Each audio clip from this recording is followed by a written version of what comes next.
Hello, this is Queen Vanda from WCTV, and today we're at Milton visiting the Blue Hill Observatory, discussing climate findings and observing weather temperatures. What are the numbers on the thermometer telling us? Is it just New England being New England, or is there a lesson to be learned? So stay tuned, more information coming your way. So the Earth was eventually going to warm to a certain point, but are we pushing the limits of that? Are we pushing the limits and expediting it? That's the question right now.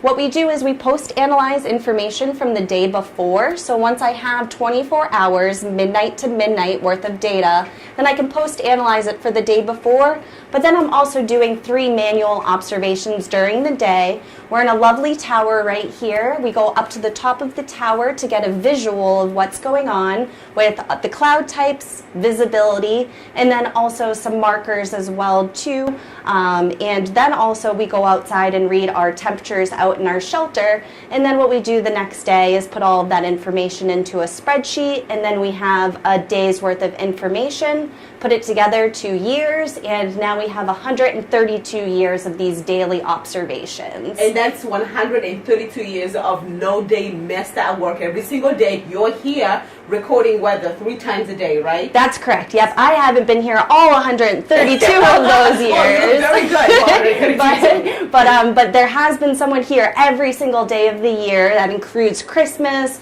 4th of July, any holiday you can think of. We have at least someone here for 7 o'clock observation, and then the next day we can fill in information from there. So we are the longest continuously run weather observatory in the United States, because we haven't missed any days since we've been observing, since 1885. Wow. So tell me, what's the significance of being here every single day observing weather?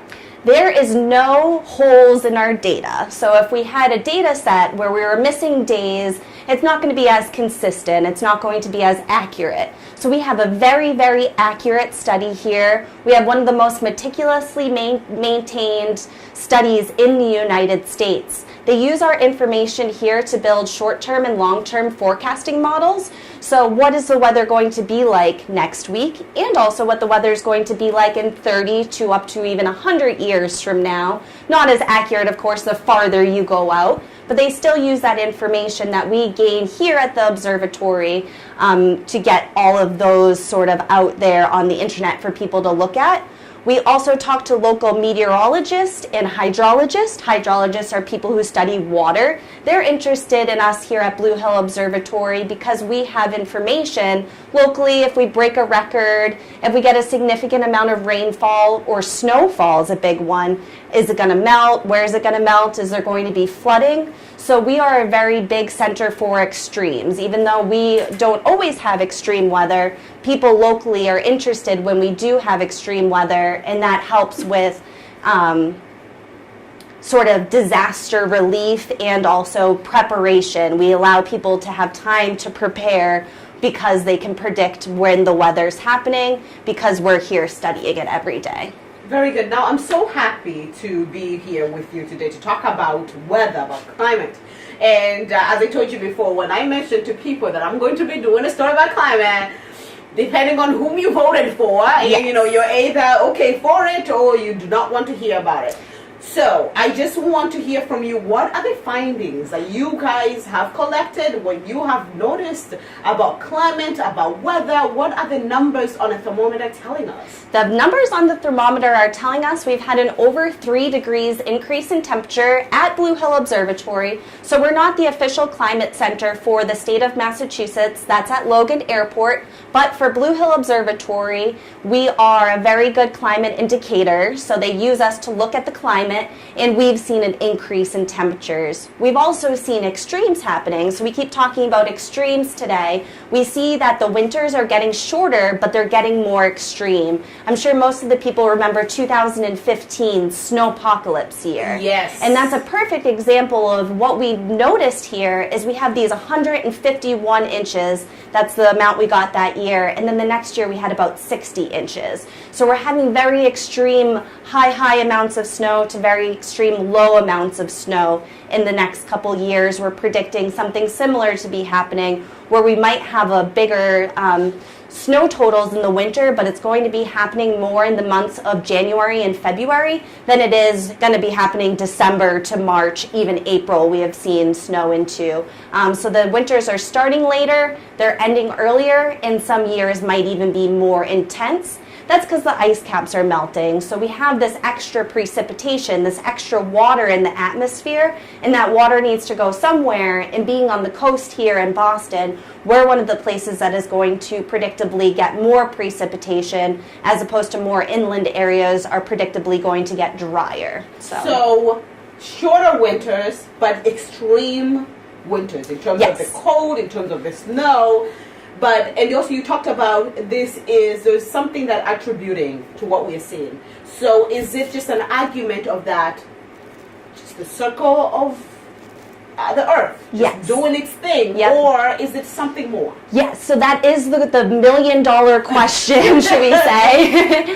Is it man-made, or is it a cycle? And here at Blue Hill Observatory, we're kind of, to keep it all together, we think it's a little bit of both. It is a cycle. We can say, yes, it's a cycle, but we believe that it's expedited due to human impact. We can see when the Industrial Revolution started and the temperature starting to change, the bright sunshine starting to change, even into the 70s with the chlorofluorocarbons and holes in our atmosphere. We saw a big spike in bright sunshine during that time. So we really have to worry about what's happening with the atmosphere. It surrounds us, you know, so is it going to be keeping heat in, which is what's happening right now, and now our Earth is warming, but we might have extreme temperatures where we're getting colder. So you say, oh, global warming, but it was -3 degrees overnight. Where's this global warming? But last year we had 71 degrees in February. So these are those extremes I'm talking about, where we can go from extremely warm to extremely cold in a drop of a hat, as opposed to our temperatures used to be more consistent. Now we're also seeing a general, though, rise. The month of October this year was our warmest October on record. So out of every single 132 years that we've been having records, we have never had an October so warm. So that's where I'm saying it's starting later. We're warming, but then we're also going to have these extreme snaps of cold, of extreme snow, but then the next year might be an extremely dry and warm year. So it's going to be more up and down is the predictor. Very good. Now you guys have been here for 120 years? 32. 132 years. Now is there a data that is much older than the one that you guys are providing, in order to kind of answer that question of how much we have been contributing to these changes that are happening? So our study goes back to the 1830s, and there were a few small weather observatories, but the hard part is they weren't continuous. So that's what makes us so appealing as a place, is with those holes in the data set, like I was saying before, that brings more inaccuracies. So we can use data, especially for temperature. We had a local farmer that goes back into the 1930s. He was getting temperature data. But besides that, most of our data is from 1885 to 2017. Very good. Now, do we have something to worry about? You talked about that this is a natural circle that the Earth is going through. However, due to our inventions and progress, we might be speeding up that process, per se. So do we have something to worry about, or should we just kind of relax? I would say just for extremes wise, we might have different things, like some things that haven't been seen in Massachusetts, for instance, tornadoes. Tornadoes haven't been seen too much. They, of course, are in Massachusetts. In 2011, we had them out in Springfield. Many people might remember that. But what is happening with these tornadoes in Massachusetts? So that's something that these natural disasters, again, these extremes might get larger. We had a huge hurricane year this year. So that's another thing we might have to watch out for. Big snowfall years. Also, then in the opposite, small snowfall years can cause droughts. So if we're warm and dry, then we could have a drought, and then the next year we could be, have a whole bunch of precip. So sort of those extremes. I would say just kind of be prepared a little bit more with accident preparedness.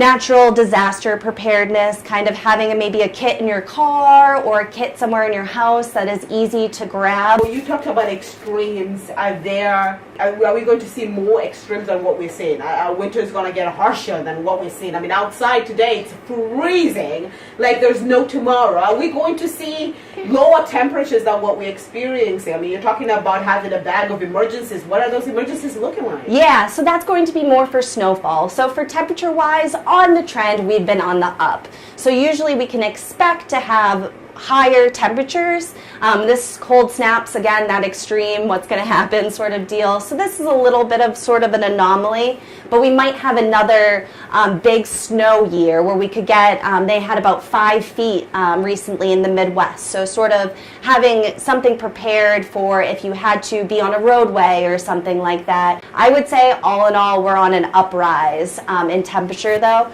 So it's going to be more of these extreme years where if we get a big snowfall and then that snow melts, it might cause some localized flooding.